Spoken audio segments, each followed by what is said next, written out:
ശ്രീലങ്കയ്ക്കെതിരായ T20 പരമ്പരയിൽ തുടർച്ചയായ രണ്ടാം മത്സരത്തിലും ഡെക്കായി പുറത്തായ സഞ്ജു സാംസന്റെ രാജ്യാന്തര കരിയർ ഇതോടെ അവസാനിച്ചു എന്ന തരത്തിൽ ചിലർ ചർച്ചകൾ കൊഴുപ്പിക്കുന്നുണ്ട്.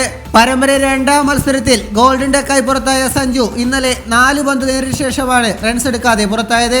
വിക്കറ്റിന് പിന്നിലും താരതമ്യേന മോശം പ്രകടനമാണ് മലയാളി താരം നടത്തിയത്. ലങ്കൻ ഓപ്പണർ കുശാൽ മെൻഡിസിന്റെ 2 ക്യാച്ചുകൾ നഷ്ടപ്പെടുത്തുകയും ചെയ്തു. എന്തായാലും മത്സരം സൂപ്പർ ഓവറിൽ ഇന്ത്യ ജയിച്ചത് സഞ്ജുവിന് ആശ്വാസമായി. അല്ലെങ്കിൽ വിമർശനത്തിന്റെ കാഠിന്യം വർദ്ധിച്ചെന്നുറപ്പാണ്. അനാവശ്യ ഷോട്ട് കളിച്ചാണ് ഇന്നലെയും താരം പുറത്തായത്. ഇന്ത്യ ഉയർത്തിയ 138 റൺസ് വിജയലക്ഷ്യം പിന്തുടർന്ന ലങ്കയ്ക്ക് 6 വിക്കറ്റ് ശേഷിക്കെ അവസാന 2 ഓവറിൽ ജയിക്കാൻ വേണ്ടിയിരുന്നത് 9 റൺസ് മാത്രമായിരുന്നു.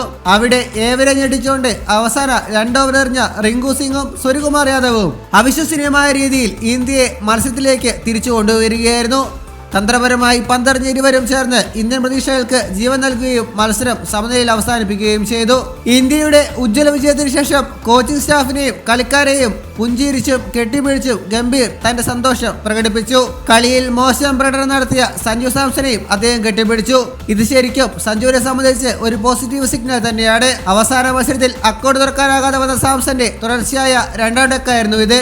ധീരവും ആക്രമണോത്സുക സ്വഭാവത്തിന് പൊതുവെ പേരുകേട്ട ഗംഭീറിന്റെ ശരീരഭാഷ സഞ്ജുവിന് പ്രതീക്ഷ നൽകുന്നതാണ്. ഇതുപോലുള്ള പുതിയ വാർത്തകൾക്കായി ചാനൽ ഇപ്പോൾ തന്നെ മറക്കാതെ സബ്സ്ക്രൈബ് ചെയ്ത് വെക്കുക.